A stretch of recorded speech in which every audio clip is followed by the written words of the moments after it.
Accueillez les élus du Seigneur. Quand Dieu ferme une porte, elle n'est pas simplement close. Elle est scellée, avec une telle force, que même les serruriers de l'enfer ne peuvent la forcer. Réfléchissez à cela. Dans un monde où les données circulent plus vite que le sang et où les secrets se propagent plus rapidement que la vérité, une vérification non autorisée des antécédents peut être perçue comme une intrusion qui réécrit votre histoire. Des études révèlent que plus de 60% des individus admettent avoir espionné illégalement la vie privée d'autrui, que ce soit par le piratage d'emails ou par de fausses vérifications d'antécédents. Pourtant, la plupart de ces fouineurs finissent par trébucher sur la saleté qu'ils ont tenté de déterrer. Et c'est exactement ce qui vient de se produire. Ils pensaient avoir l'avantage, construisant une forteresse à partir de détails volés. Mais Dieu n'a pas simplement effacé leurs fichiers. Il a exposé l'ensemble de leurs machinations, comme un disque dur qui s'effondre au pire moment. C'est l'équivalent spirituel d'une tentative d'espionnage, quelqu'un muni de jumelles qui réalise soudain que le bouchon de l'objectif est toujours en place. Ce qui était censé vous ensevelir les a désormais ensevelis, et leur enquête est devenue la confession la plus retentissante qu'ils n'auraient jamais voulu faire. Leur curiosité n'a jamais été motivée par la recherche de la vérité. Elle visait le contrôle. Ils ne fouillaient pas votre vie parce qu'ils se souciaient de la vérité. La vérité n'a jamais été leur objectif. Leurs investigations n'avaient pas pour but de découvrir des faits. Elles cherchaient un levier à actionner, une faiblesse à exploiter, une histoire à déformer. Il ne s'agissait pas de clarté mais de contrôle. C'est pourquoi cela semblait si intrusif, comme si vous étiez observé sans permission. Quand Dieu a mis fin à leurs agissements, il n'a pas seulement stoppé leur espionnage. Il a détruit l'unique arme sur laquelle il comptait pour vous maintenir dans l'ombre. Sans cet accès, ils sont impuissants, car leur pouvoir n'a jamais été réel. Il était emprunté aux informations qu'ils avaient volées. La raison pour laquelle leur plan paraissait si menaçant, c'est qu'ils misaient sur votre silence. Ils pensaient que vous ne riposteriez pas. Ils croyaient pouvoir créer une version de vous à partir de leurs recherches et l'utiliser contre vous.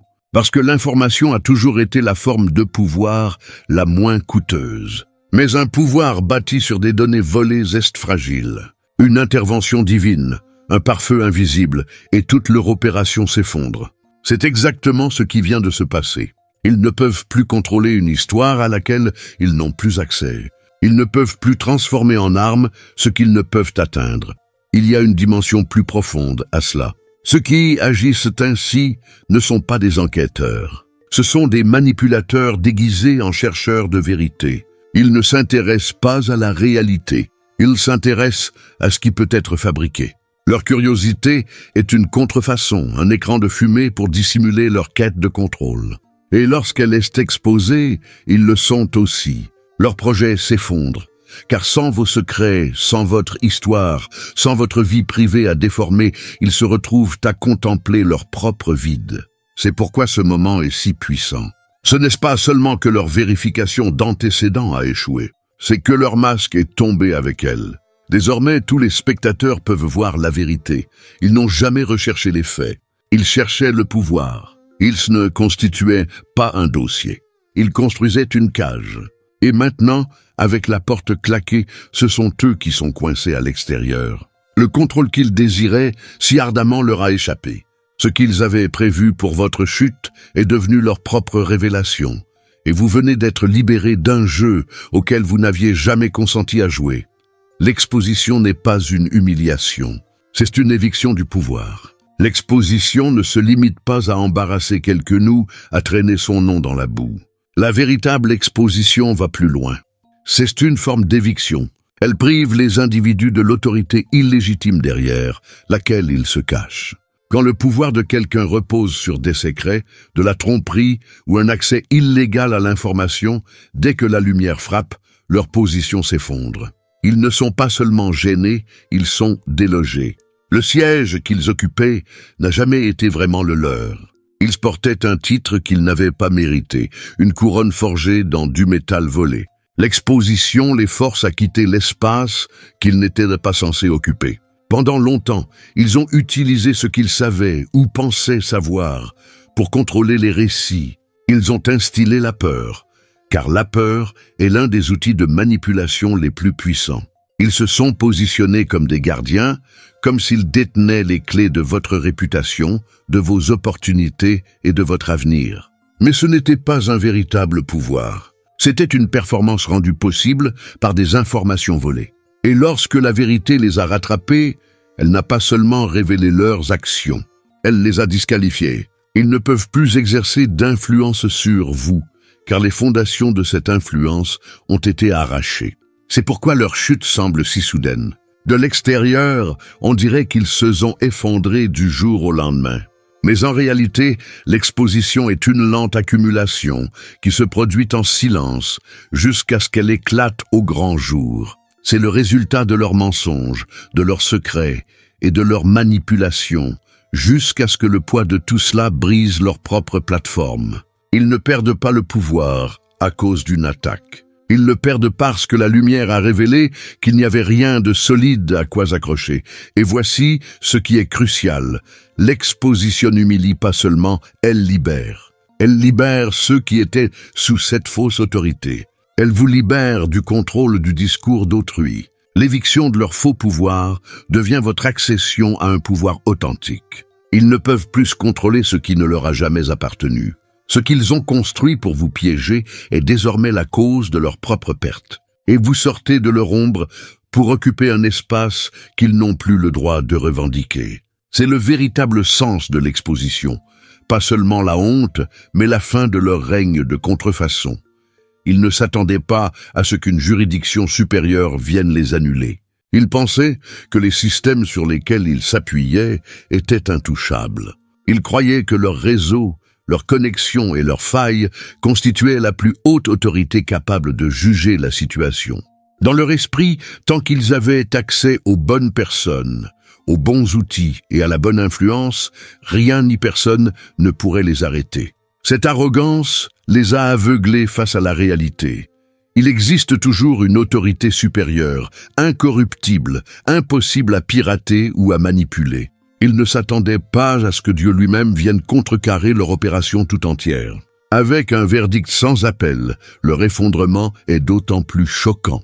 De leur point de vue, tout était étanche. Ils s'étaient convaincus que, s'ils jouaient salement tout en restant discrets, ils pourraient garder le contrôle indéfiniment. Ils croyaient que leurs enquêtes resteraient secrètes et que leurs actes n'auraient jamais de conséquences. Mais quand Dieu intervient, il ne se contente pas de fermer des portes.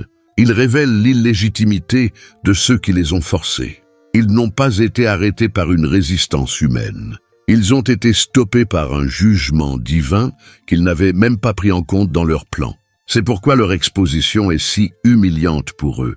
Ce n'est pas seulement qu'ils ont été pris, c'est qu'ils ont été déboutés par une cour suprême dont ils prétendaient qu'elle n'existait pas.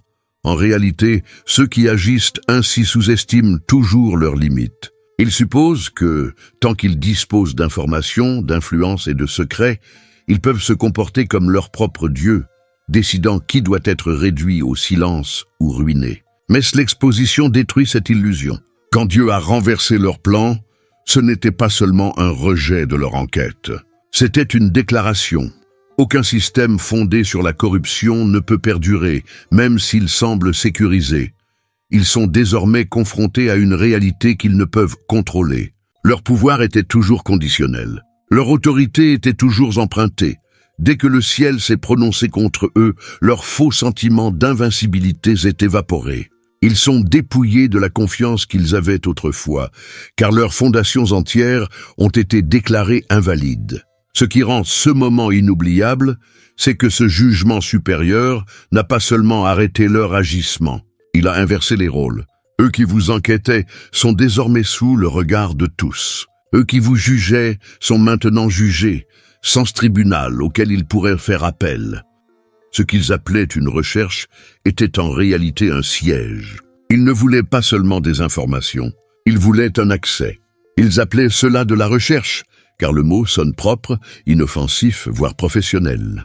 Mais en réalité, c'était un siège contre votre vie, une avancée progressive à chaque question, chaque dossier, chaque secret qu'ils tentaient de déterrer. Ce n'était pas de la curiosité, c'était une stratégie. Ils ne cherchaient pas la vérité pour vous comprendre. Ils cherchaient des armes à utiliser contre vous. Comme tout siège, leur but n'était pas de pénétrer immédiatement, mais de vous affaiblir lentement, d'épuiser vos ressources et de vous acculer dans une position où vous vous rendriez. C'est pourquoi cela semblait si envahissant.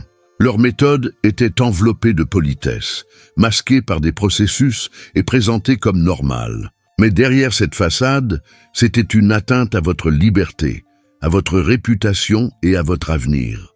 Ils espéraient contrôler le récit, étouffer vos options, vous faire douter de vous-même avant même qu'ils n'aient à révéler leur jeu.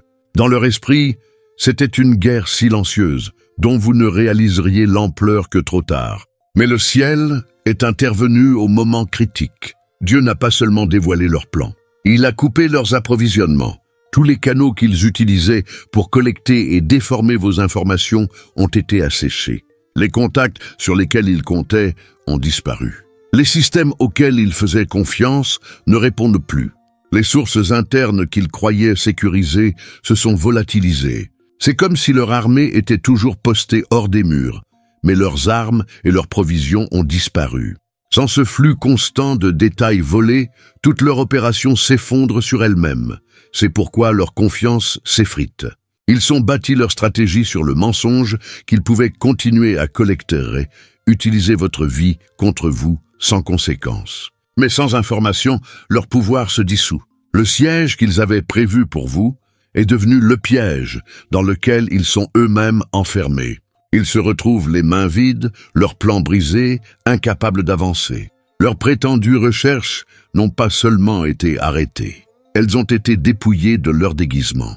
Et le monde peut désormais voir ce qu'elles étaient réellement, du sabotage. Et un sabotage sans approvisionnement n'est que du bruit. Une attaque ratée destinée à s'effondrer sous son propre poids. Les informations illicites étaient leur seule monnaie. Leur sentiment de pouvoir reposait entièrement sur une seule chose, des informations auxquelles ils n'avaient aucun droit. Ils n'étaient pas forts, ils n'étaient pas influents, ils n'étaient pas intouchables. Ils étaient simplement des accapareurs de secrets, des collectionneurs de détails, qu'ils pensaient pouvoir transformer en levier. C'était leur monnaie d'échange. Ils trafiquaient des murmures, des rumeurs et des faits volés, comme d'autres trafiquent de l'argent ou de l'influence. Il n'a jamais été question de leadership ou de mérite. Il s'agissait de possession. Donc ils pouvaient fouiller dans la vie privée, déformer des données ou exhumer des vérités cachées, ils se sentaient intouchables. Mais ce type de pouvoir est toujours une contrefaçon. Il semble solide, mais il est fragile. Il ne dure que tant que le flux d'informations illicites se maintient. Dès que ce flux s'assèche, tout ce qui est construit dessus s'effondre. C'est ce qui leur arrive actuellement. Dieu n'a pas seulement bloqué leur accès, il a gelé leur compte. Chaque fichier caché, chaque canal de communication, chaque réserve secrète de données dont ils dépendaient a été scellé. Sans cela, ils ne sont pas seulement exposés, ils sont vides. Ce qui rend ce moment si dévastateur pour eux, c'est que leur identité entière était liée à ce qu'ils savaient des autres. Sans information, ils n'ont rien à échanger, rien à menacer, rien à offrir. Leur voix perd de son poids, leur influence s'évapore et la peur qu'ils inspiraient estompe. Les gens commencent à les voir pour ce qu'ils ont toujours été, non pas puissants, mais parasites. Ils n'étaient pas des leaders, ils étaient des sangsues, se nourrissant de connaissances volées pour se sentir importants. C'est pourquoi l'expression « spirituellement en faillite » leur convient parfaitement. Ils n'ont pas seulement perdu des données, ils ont perdu l'illusion d'autorité qui les accompagnait. Un pouvoir qui n'est pas ancré dans la vérité, l'intégrité ou le caractère ne peut survivre à l'exposition. Il pourrit de l'intérieur. Ils sont désormais dans une situation où la chose même qui leur permettait de contrôler les autres est devenue inutile. Leurs menaces sont vaines. Leur influence a disparu et leurs plans se consument. En fin de compte, leur effondrement ne se résume pas seulement à la perte de l'accès aux informations. Il s'agit d'être ramenés à la réalité. Sans secret volé, ils sont simplement ordinaires. Et dans leur banalité, leur prétendu pouvoir se transforme en poussière. C'est le prix à payer pour vivre de la monnaie illicite. Finalement, le compte atteint 0. Le bouclier qu'ils ont construit était fait de données volées. Ils n'ont pas bâti leur protection sur l'intégrité ou la crédibilité. Ils l'ont construite à partir d'informations dérobées. Chaque secrète qu'ils ont volée aux autres était une plaque d'armure qu'ils attachaient à eux-mêmes. Chaque détail privé qu'ils recueillaient devenait un bouclier derrière lequel ils pouvaient se cacher. Cela leur donnait l'illusion d'être intouchables, car ils ne détenaient pas seulement des secrets, mais aussi l'espoir des autres. C'est ainsi qu'ils s'assuraient que personne ne puisse les confronter sans risquer d'être démasqués ou de subir des représailles. Leur bouclier n'était pas fait de force, mais d'intimidation. Pendant des années, cette armure a fonctionné. Elle leur a permis de se déplacer sans rendre de compte, de manipuler les situations et de garder une longueur d'avance sur les conséquences que leurs actions auraient dû provoquer. Tant qu'ils détenaient des informations sensibles, ils pouvaient faire taire les autres. Ils pouvaient déformer les récits, réécrire les histoires et se protéger des réactions qu'ils méritaient. Mais ce type de bouclier n'est pas permanent. Il est construit sur le vol, non sur la vérité. Et tout ce qui est construit sur le vol finit par s'effondrer. Maintenant, l'effondrement est arrivé. Leur flux de données a disparu. Leur influence s'est évaporée. L'armure derrière laquelle ils se cachaient se désagrège peu à peu. Ce qui reste n'est pas une forteresse, mais un corps vulnérable, exposé à découvert. Ils ne sont plus protégés des conséquences qu'ils ont esquivées pendant des années. Les secrets qu'ils ont transformés en armes ne leur appartiennent plus. Et la peur qu'ils s'inspiraient autrefois a été remplacée par un examen minutieux. Ce qui rend ce moment si lourd, c'est que ce bouclier ne les protégeait pas seulement, il les définissait. Sans lui, ils ne sont pas simplement sans protection, ils sont méconnaissables. La personne qui semblait autrefois intouchable est désormais exposée. Et ceux qu'ils manipulaient autrefois peuvent enfin les voir clairement. Chaque conséquence qu'ils ont retardée arrive maintenant immédiatement, car l'armure volée a été retirée et il n'y a plus rien derrière quoi se cacher. Ce n'est pas seulement une perte de pouvoir, c'est la révélation d'une vie vécue derrière une protection empruntée. Ils ont bâti leur sécurité sur la souffrance des autres. Et maintenant qu'elle a disparu, le jugement qu'ils pensaient ne jamais affronter se dresse juste devant eux. Leurs enquêtes étaient une confession qu'ils ne savaient pas qu'ils faisaient. Chaque prétendue investigation qu'ils ont lancée concernait pas seulement vous, elle les concernait. Ils pensaient fouiller dans votre vie pour découvrir des faiblesses, des défauts ou des secrets qu'ils pourraient utiliser. Mais en réalité, chacun de leurs gestes révélait quelque chose de bien plus significatif. Leur propre peur de qui vous êtes et de ce que vous représentez. Les personnes confiantes, sûres d'elles et en contrôle, ne passent pas leur temps à fouiller obsessionnellement dans le passé d'autrui.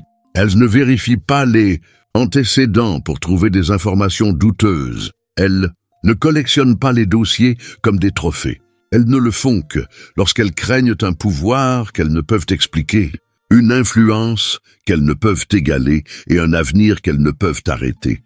Chaque dossier qu'elles ont ouvert, chaque murmure qu'elles ont propagé, chaque enquête cachée qu'elles menaient était un miroir reflétant leur propre anxiété.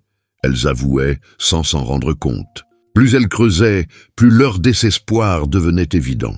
Elles n'étaient pas des enquêteurs. Elles étaient des individus tentant de construire une forteresse à partir de votre histoire, dans l'espoir d'empêcher un avenir qui les terrifiait.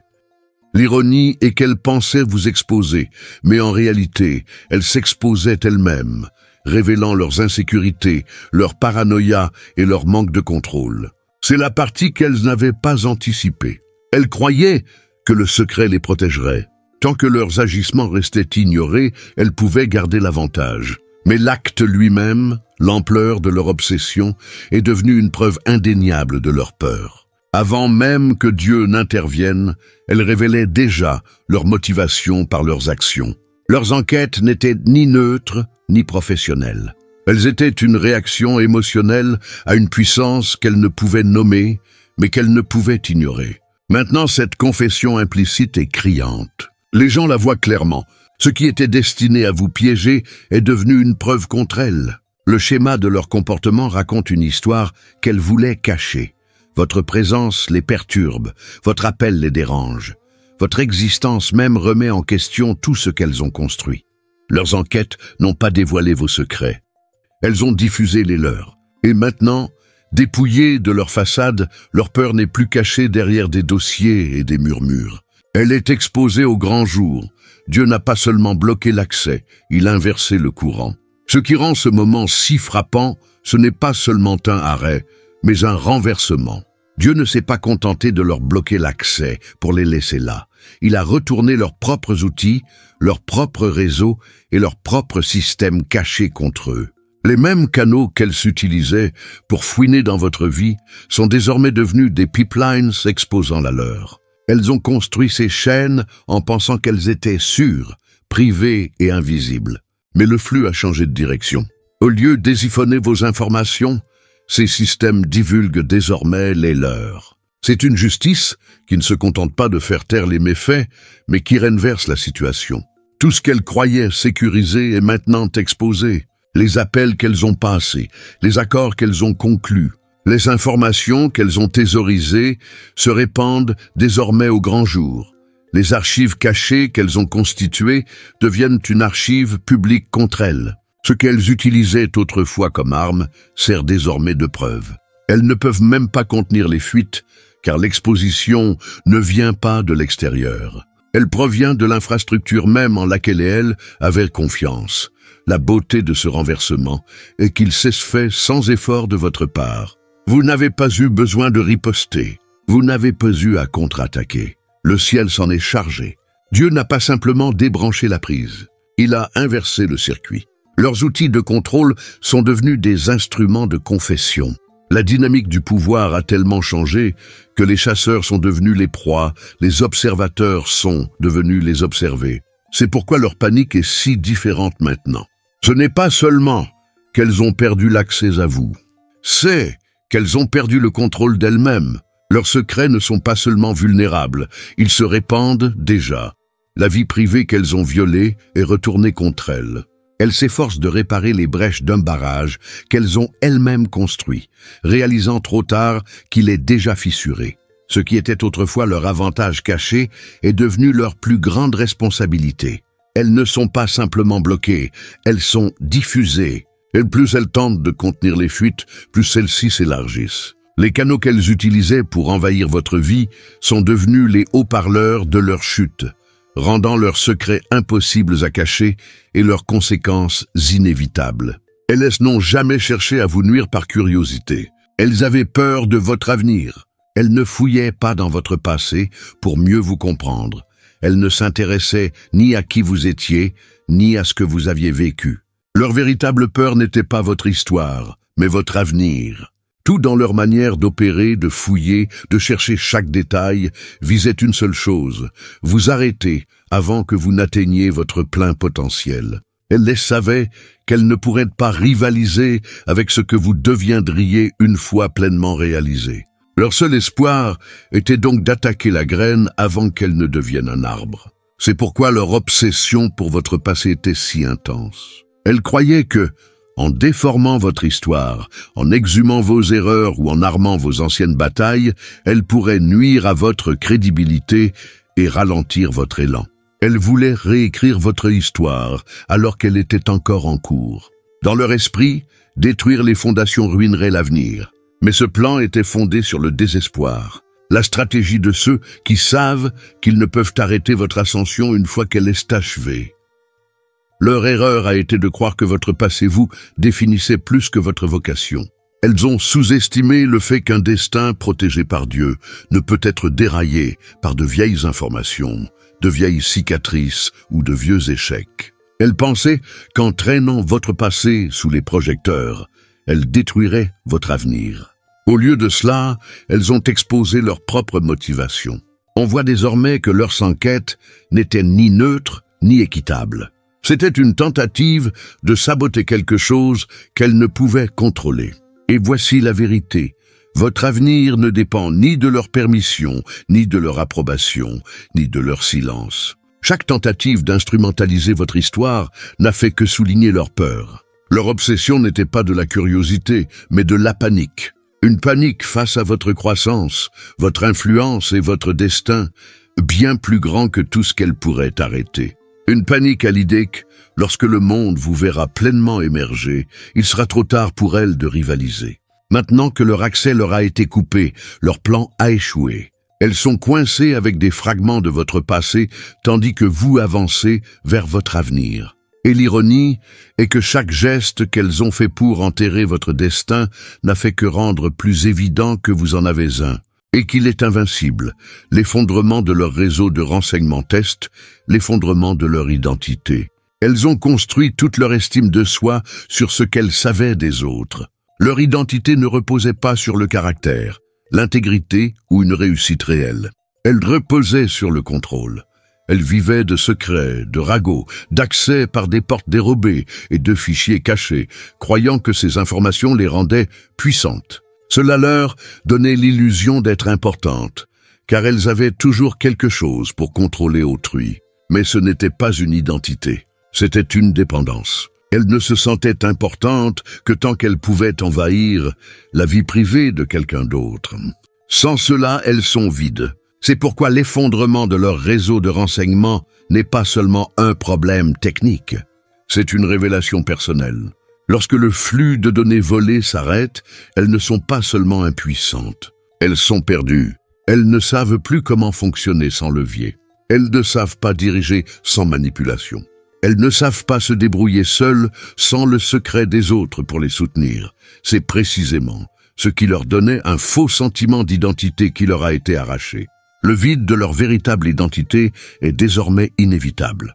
L'ironie est que toute leur opération était censée vous définir. Elles voulaient créer des profils, vous catégoriser et contrôler votre récit. Mais ce faisant, elles ont construit leur propre reflet. Leur réseau était un miroir de leur insécurité. Chaque fichier qu'elles conservaient, chaque murmure qu'elles propageaient, prouvait qu'elles ne pouvaient survivre sans vivre dans l'ombre des autres. Lorsque le réseau s'est effondré, le masque qu'elles portaient a disparu. Elles se trouvent maintenant dans un lieu où leur identité est exposée pour ce qu'elle a toujours été, empruntée, construite et falsifiée. Sans vos données, elles ne savent pas qui elles sont, car elles ne se sont jamais construites. Elles ont bâti des cages pour les autres, mais jamais de fondation pour elles-mêmes. C'est pourquoi l'effondrement est si complet. Ce n'est pas seulement une perte d'accès, c'est une perte de soi. Et c'est la puissance de l'intervention divine. Elles ne se contentent pas de stopper leur plan, elles révèlent le vide qui se cache derrière eux. L'effondrement de leur réseau de renseignements est aussi l'effondrement de leur personnalité. Elles ne peuvent plus se cacher derrière des fichiers et des informations. Elles doivent se confronter à elles-mêmes. Et il ne leur reste rien pour masquer le vide dans lequel elles vivaient. Leur arme était illégale, mais leur dénonciation est inévitable. Leur opération entière était construite sur quelque chose qu'elles n'avaient pas le droit de toucher. Les informations qu'elles recueillaient ne leur appartenaient pas. Pourtant, elles les ont traitées comme une arme, un outil pour manipuler, intimider et contrôler. Elles trafiquaient des vérités volées, convaincues que le secret les protégerait des conséquences. Mais les vérités volées sont instables. Elles peuvent blesser profondément un temps, mais à chaque utilisation, elles laissent des empreintes digitales. Chaque mouvement caché crée une piste. Chaque mauvaise utilisation d'informations devient un disque dur, en attente d'être lu. En essayant de contrôler les autres, elles constituaient discrètement leur propre dossier. C'est pourquoi l'exposition n'a jamais été une possibilité, mais une fatalité. Elle était inscrite dans leur méthode. On ne peut pas construire son pouvoir sur le vol et espérer qu'il reste caché à jamais. Les mêmes vérités qu'elle tentait d'instrumentaliser allaient toujours revenir témoigner contre elle. Ce n'est pas seulement une justice poétique, c'est la loi naturelle de la corruption. Quand vous volez quelque chose de sacré et l'utilisez comme une arme, vous signez votre propre mandat. Il suffit de temps pour que le sceau soit brisé et que les conséquences surviennent. Et maintenant ce moment est arrivé. Dieu ne l'a pas simplement bloqué, il a autorisé leur divulgation. Le mandat qu'elles ont signé de leurs propres mains a été estampillé d'exécution. Les secrets qu'elles cachaient sont désormais les preuves utilisées pour les démasquer. Ce qu'elles pensaient pouvoir assurer leur pouvoir l'a détruit. Les vérités volées qu'elles exhibaient autrefois comme des trophées sont devenues de chaînes qui les obligent à rendre des comptes. Leur panique actuelle ne concerne pas seulement le fait d'être prise. Elle est liée à la prise de conscience de son inéluctabilité. Il n'y a pas de négociation, pas d'échappatoire, pas de moyen d'enterrer ce qui a déjà fait surface. Cette révélation n'est pas une attaque extérieure. C'est le fruit de leurs propres actions. Elles ont tout perdu à chaque geste illégal. Et maintenant, elles se récoltent tout d'un coup. Ce n'est pas une chute fortuite. C'est la conséquence directe du trafic de ce qu'elles n'avaient jamais eu le droit de détenir. La différence entre une arme et une malédiction est simple. Une arme est dirigée vers l'extérieur, mais une malédiction revient toujours. Dans leur cas, ce cercle est désormais bouclé. Leur dénonciation n'est pas seulement une punition. C'est la conséquence qu'elles avaient elles-mêmes orchestrée. Elles pensaient que l'obscurité leur garantissait leur confidentialité. Elles opéraient avec la confiance de personnes qui se croyaient invisibles. Dans leur esprit, l'obscurité était une sécurité. Tant qu'elles gardaient leurs agissements cachés, avec des fichiers cryptés, des serveurs secrets, des téléphones jetables et des appels anonymes, elles se sentaient intouchables. Elles pensaient que la confidentialité était leur bouclier et le secret leur arme. Mais ce qu'elles n'ont pas compris, c'est que l'obscurité n'efface pas la responsabilité. Elle la retarde simplement.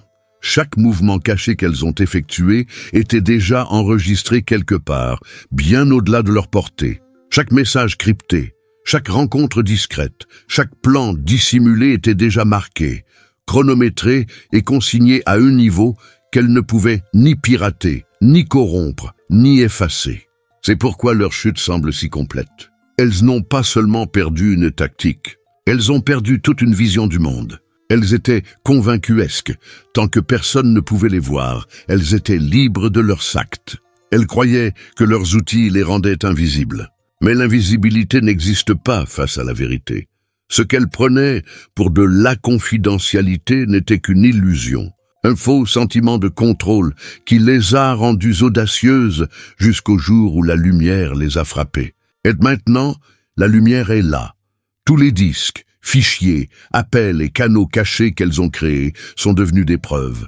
Ce qui était censé les protéger reste devenu une piste menant directement à elles. Le ciel avait les reçus depuis le début. Rien de ce qu'elles ont fait n'était hors réseau. C'était simplement hors de leur champ de vision. C'est ce qui les perturbe le plus. Elles ne sont pas seulement exposées. Elles réalisent qu'elles n'ont jamais été cachées. Leurs actions secrètes n'ont jamais été véritablement secrètes. Chaque fois qu'elles agissaient dans l'obscurité, elles étaient déjà visibles pour la seule autorité qu'elles refusaient de reconnaître. Maintenant, cette visibilité s'est révélée au grand jour. L'obscurité à laquelle elles faisaient confiance s'est effondrée, et elles se retrouvent debout dans une lumière qui était toujours là, mais qu'elles refusaient de croire. Elles pensaient que l'obscurité garantissait leur confidentialité. Au lieu de cela, elle est devenue le théâtre même de leur chute. Les outils qu'elles ont construits pour se cacher sont devenus des confessionnaux, montrant qu'elles n'étaient jamais hors de portée. Elles n'étaient pas hors réseau. Elles étaient juste en retard, attendant le moment où la vérité éclaterait. Et maintenant, ce moment est arrivé. Ce n'était pas un simple blocage. C'était une récolte. Ce n'était pas seulement une interruption, ni même une simple fermeture. Ce qui s'est passé ici est bien plus grand. Dieu ne s'est pas contenté de leur fermer l'accès ou de couper leur approvisionnement. Il a pris tout ce qu'elles avaient construit, tout ce qu'elles avaient comploté en secret et l'a transformé en une récolte. Chaque plan, chaque détail volé, chaque murmure qu'elles ont répandu est devenu une preuve qui disculpe votre nom. Chaque projet qu'elles ont conçu pour vous détruire est devenu un reçu de leur propre méfait. Ce qu'elles avaient prévu de saboter s'est transformé en un témoignage qui vous justifie. C'est la différence entre un blocage et une récolte. Un blocage empêche quelque chose de se produire. Une récolte le transforme en quelque chose d'utile. Dieu ne s'est pas contenté d'arrêter leurs actions. Il les a retournées. Les mêmes fichiers qu'elles avaient collectés pour vous nuire sont maintenant des preuves de leurs tactiques illégales. Les mêmes éléments qu'elles ont tenté de fabriquer contre vous sont devenus la documentation de leurs propres crimes. Les outils mêmes qu'elles utilisaient pour vous piéger sont devenus les instruments de leur propre exposition. C'est pourquoi ce retournement est si incisif. Vous n'êtes pas seulement libérés de leur manigance, vous êtes justifiés. Leurs actions ont été réorientées. Au lieu de vous accuser ou de vous acculer, elles sont laissées une trace écrite prouvant votre innocence et leur corruption. C'est comme si chaque mouvement caché qu'elles faisaient contribuait secrètement à une affaire dont vous ignoriez même l'existence, une affaire qui parle désormais en votre faveur. Et la beauté de la chose, c'est que vous n'avez pas eu à orchestrer quoi que ce soit. Vous n'avez pas eu à vous battre, à riposter ou à les dénoncer vous-même. Le ciel s'en est chargé. Ce qu'elles ont semé avec malice a été récolté comme justice. Leurs pièges se sont transformés en témoignages. Leurs murmures sont devenus des dépositions. Leurs dossiers sont devenus des reçus. Elles pensaient préparer votre chute, mais elles documentaient la leur. Ce n'était pas un blocage, c'était une récolte, un rassemblement de tout ce qu'elles avaient destiné au mal, transformé en une preuve indéniable de votre justification. Elles ont perdu le contrôle de leur récit, et ce faisant, elles vous ont transmis des preuves qui blanchissent votre nom à jamais. Si ce message vous a interpellé, ne restez pas silencieux. Rejoignez le mouvement. Cliquez sur le bouton « S'abonner » et engagez-vous sur le chemin de la vérité, de la victoire et de l'élévation. Cliquez sur « J'aime » pour afficher votre soutien à l'authenticité.